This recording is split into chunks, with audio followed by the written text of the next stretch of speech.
Before I take a few questions, let me take a brief moment to introduce some amazingly talented young women. All right, I'm going to try to remember everyone's names. Where's Caprice? You said that you're 12. You're only 11. Caprice is 11. She just told me. Tanaya. Where's Tanaya? 12. Yamadi. Sorry. 13. Are y'all having birthdays as we speak? Her birthday.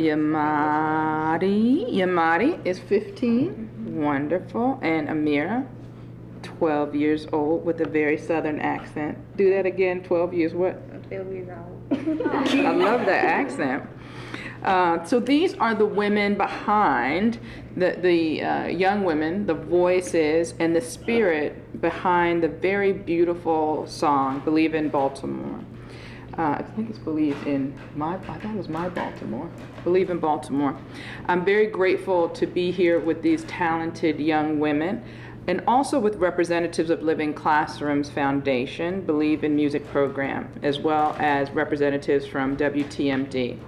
While there are so many reasons to love our city, for me, above all else, it's always the people that make Baltimore special. And while we spend a great deal of time focusing on how we can better support our young people, I think it's equally important to celebrate our young people who represent everything that we love about our city.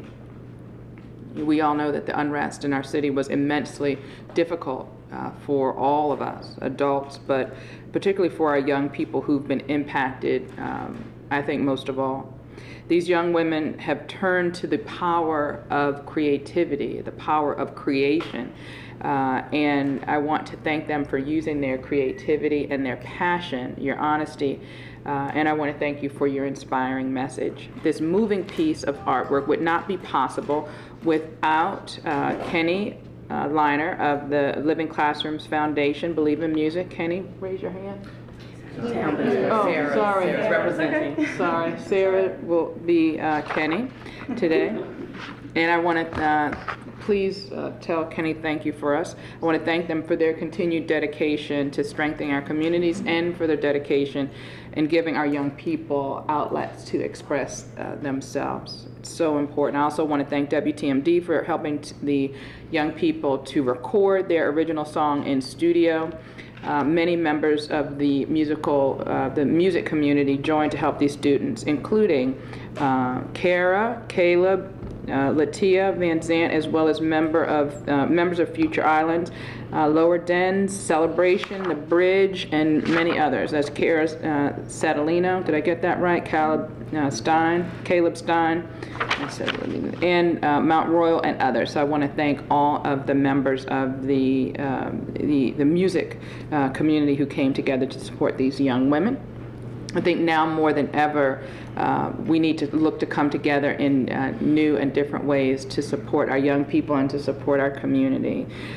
We need more opportunities to show our resilience and our strength and the power of art to bring our communities together. So through this very diverse collaboration and performances and programs, I want to thank Living Classrooms for all of their work. And I want to thank everyone who was a part of Believe in Baltimore and everyone who shares my resolve, as I believe these young women do, that Baltimore's best days are ahead of us, especially when we have young women like this who I believe represent the future of our city. And before I give them, I will give them the citations and then I'll open it up if they want to speak. Caprice, I have a resolution for you, and this is just in recognition of your role in Believe in Baltimore. Tanaya. Thank you. Thank you very much. Yamadi, I'm going to get it. Yamadi. All right, Yamadi. Thank you very much. I know 15, right? I can remember that. Because you didn't have a birthday right in front of us. And Amira. Thank you. Thank you very, very much. All right, now who's going to speak on behalf of the young women? Oh, I will. All right, let's hear it. Okay. Well, first off, I want to thank Mr. Kenny because he supported us the whole way. And I just want to thank all of the musicians and all the people who helped us get the whole thing together, and all the people who decided that we were worth something. They were going to help us make something to make the community better. And I know all of us want to thank our mamas, because they raised us.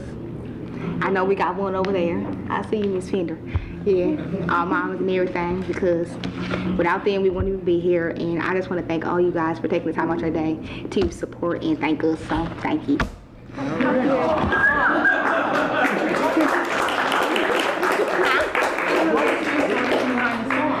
Well, I believe the inspiration for everybody was the fact that we needed to get the point across that Baltimore is a great place, but we just need people to help show it, because with all the violence and stuff that's going on, you can't really see the beauties of Baltimore. So, got you. Thank you. I'm Amira Renata Winchester. You spell it? AMIRA WINCHESTER. Thank you.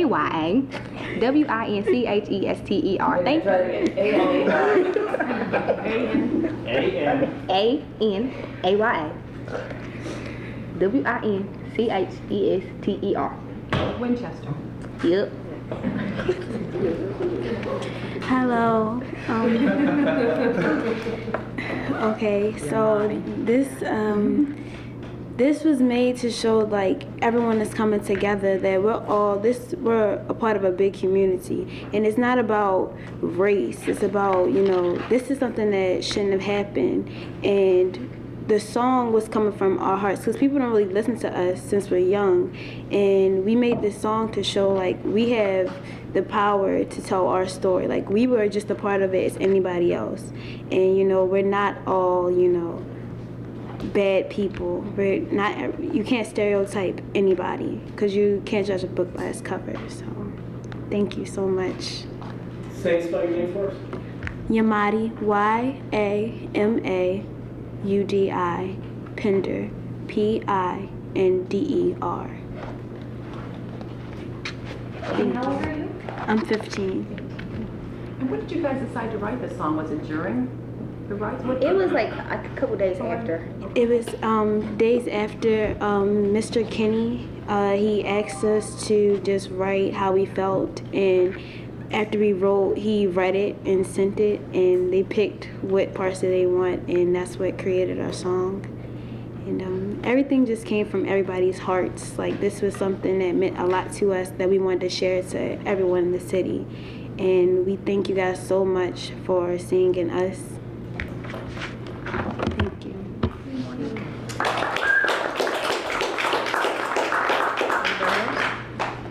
Okay.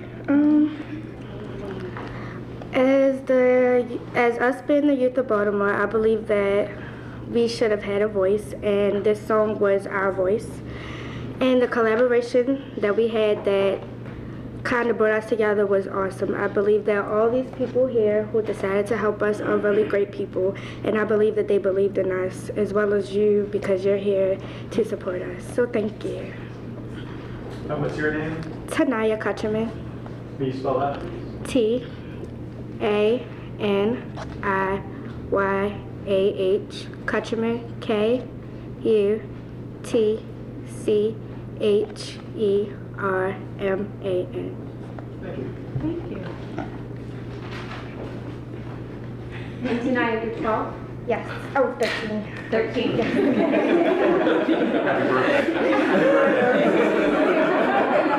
She turned 13. Yeah.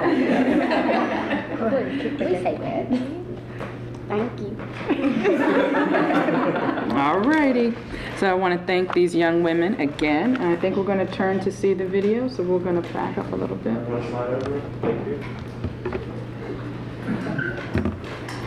This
We'll fight for our freedom every single day. It's our whole nation that we are together by association. All the struggle and tragedy, violence and anger turn to peaceful harmony. I am running what is really hard. You can be safe out when it's all gone. All I really write about is trying to be me. We need to start being who they want to be. People outside the city try to sell us how to live. Only to take out the ignorance and come in. Don't want to about it when we become hard life.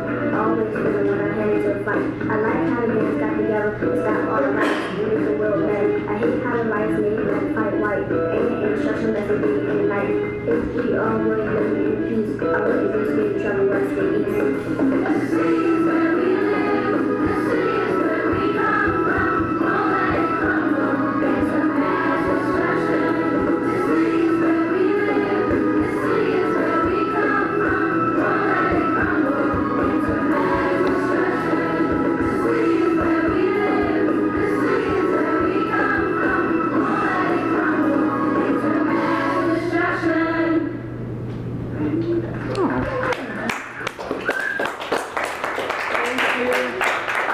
Thank you very much. I appreciate it. You're welcome. Thank you. Thank you. Wonderful job. And thank you all. You were awesome. I don't know who did the video part. Excellent. I used to work for you, actually. I was like, Yeah, I used to work for you. Look that face. Well, you know, after 40, you don't. All right. Thank you. Any more questions for them? Is the video on YouTube? It is, yeah. It's actually only in classrooms, YouTube. Okay. And how many girls participated? How many sang? You know, how many? There was 9 students total. They were the ones that did the main singing parts, but 9 students contributed to all the lyrics. Okay. The students wrote and sang all the lyrics. Okay. Thank you. Thank you very much. Anything else for the students? Was this a girls program or were the boys participating? There's girls and boys, yeah. Oh, okay. It's mixed, but Just the girls rise to the top. Oh, here we go. Thank you. Anything else for our young women? Thank you again. Appreciate it. Good job. Thank you, ladies.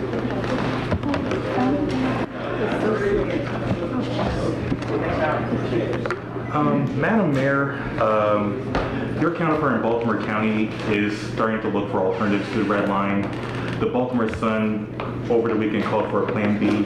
Are you still wanting the Red Line in its current form, or are you starting to think that maybe it's a time to start seeking alternatives? William Johnson, the Director of the Department of Transportation, is taking a look at alternatives.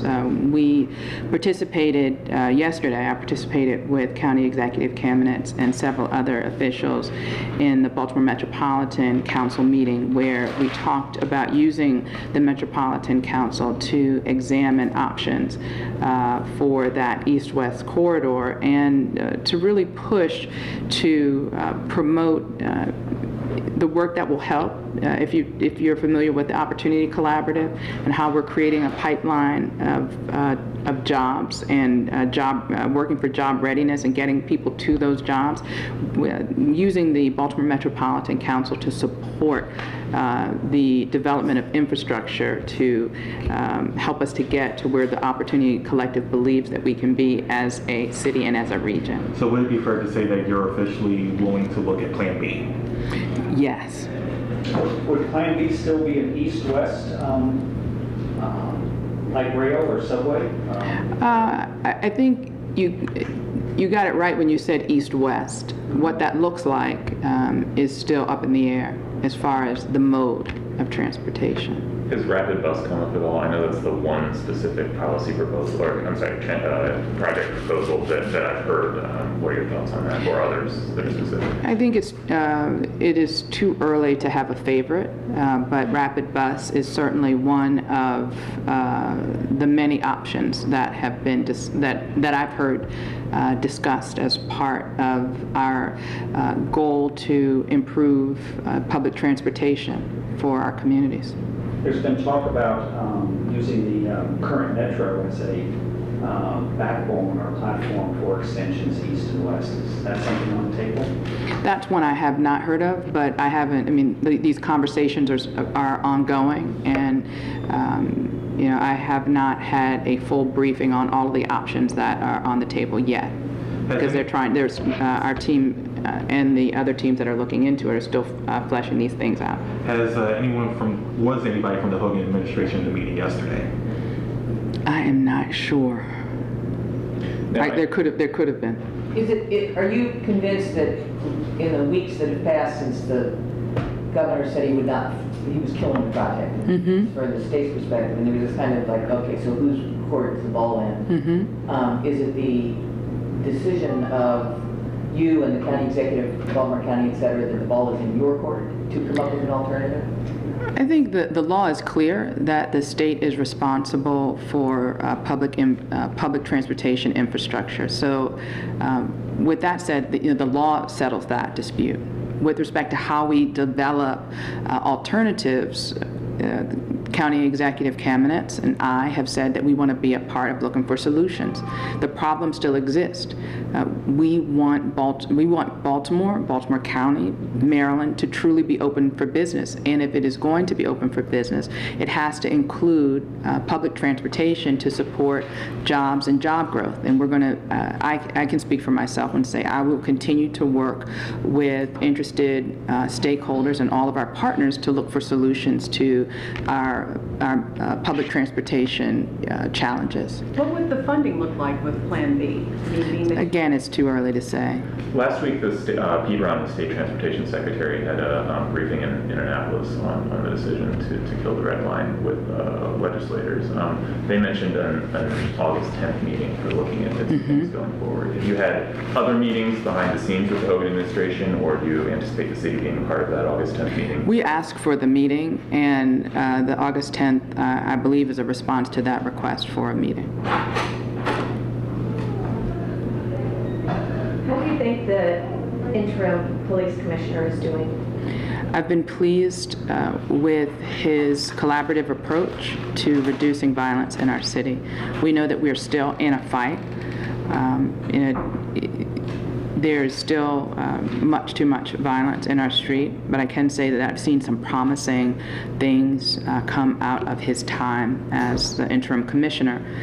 The establishment of the war room and the fact that we have seen a significant increase in arrests, an increase in guns taken off the street. We've been a much more nimble department when it comes to closing or identifying suspects when we've had many of these incidents, which is, to me, a sign of more than just his work with the department, but also growing confidence from the community that they're giving information and willing to work with the officers. I can say that because of his collaborative approach, the buy-in from our partners has strengthened, and I think over the long haul that will be a benefit to the city and will help us to reduce violence in the city, and that's the goal. Commissioner Davis was on our air this morning, and when we asked him about that slowdown as far as the arrests going down, he believed it was more anxiety, but it was not a work slowdown. Where do you? I think it is. I do not see how it's productive to second guess what's going on in the officer's head. I don't think it gets us any safer today or tomorrow. I'm very focused on the front window and not the rear view. I'm focused on moving us forward and doing everything that we can to support the officers so they can help us move to get very quickly to a much safer city. That's what our neighborhoods deserve. That's what they want. I don't think anybody's on the street trying to get in their heads. I think people are on the street looking for ways that they can partner with the police so we can improve the safety for our neighborhoods. Are you looking at keeping Davis in place because you seem to be pleased with his leadership so far? I think I made it very clear that my goal was on getting the spike under control, and I think that the daily questions on whether or not he's the one, I made it clear that my focus is on getting the surge under control, not on whether or not he's the permanent police commissioner. What are you hoping to gain out of tonight's meeting with the community? So I say all the time that the only way that we know that we're doing our best to serve the residents who, I've taken an oath to serve, is to ask and to be in communication and relationship. We talk a lot about the breach and the relationship between the community and the police, and I say that, the relationship is just what that word is, a relationship. It is like any relationship. It has to be nurtured, it has to be maintained, and it has to be strengthened through communication. And this is an effort to have that communication with the people that we serve, ask them for ways that they feel like we could work better together, understanding that yes, this is a partnership. That is what I'm hoping to get from this meeting, and I'm hoping to continue the type of work that it was the result of a series of those public safety meetings that led me to my efforts to reform the Law Enforcement Officers' Bill of Rights, because I heard very loud and clear from our residents, even though that we had made progress, a lot of progress in reducing violence in the street, their concerns, the prevalent concerns, east, west, north, south, whether they spoke up during the meeting or whether they wrote the survey, the most pressing issue was police misconduct and brutality, and the sense that the officers were operating on an uneven playing field. And it was a result of that we focused on increasing the training for our officers around use of force. That's why we fought to reform the Law Enforcement Officers' Bill of Rights. So these aren't just for show. We use them to make changes and to make improvements in the way that we deliver service to the residents of Baltimore. And I'm looking forward to that feedback so we can continue to grow and improve. Thank you very much. You could, except for Howard said that that was the... No, he said that This was... is about the Environmental Control Board. Okay, go ahead. So this item on page, whatever it is, page 68, was withdrawn today. Was this the administration's proposal? I'm not sure, but I can tell you that there was... Do you know that? I have details. That's okay. Yeah, so the number one, we know that we've been making improvements to the way the Environmental Control Board operates. One of those ways to, to improve what we were able to provide to the citizens was also about making sure that we were able to get people, quality people, to participate in the board. And I think that there was the issue relates to compensation. There was some confusion in the BOE document because the hourly wage was extrapolated out as if they were full-time workers, which we know that they're not. They sit, I think, 1 or 2 days a week. Yeah, 1 or 2 days a week. So that confusion, because of the way that the item was written, gives the impression that it was a very high bump up in the salary when it's not. It was written as if they were working, 5 days a week, a 40-hour a week schedule, and that's just not the way it is. So that is why it was withdrawn, so we can make it very, very clear that while it is a bump up, it is not. It's certainly not to the extent that it looks based on how it was written. Are these are the board members that are listed here, who are all new, are they your appointments? Yes. And could you say why you, these particular folks? So I get recommendations from all different areas. I get recommendations from board members, from other elected officials, from community stakeholders, and we use our various ways to get information out that we're looking for different. We have different openings on different boards, and these were people. Some of them said that they were interested, and some of them came to us through suggestions from these different channels. All right. Thank you. Thank you. Thank you.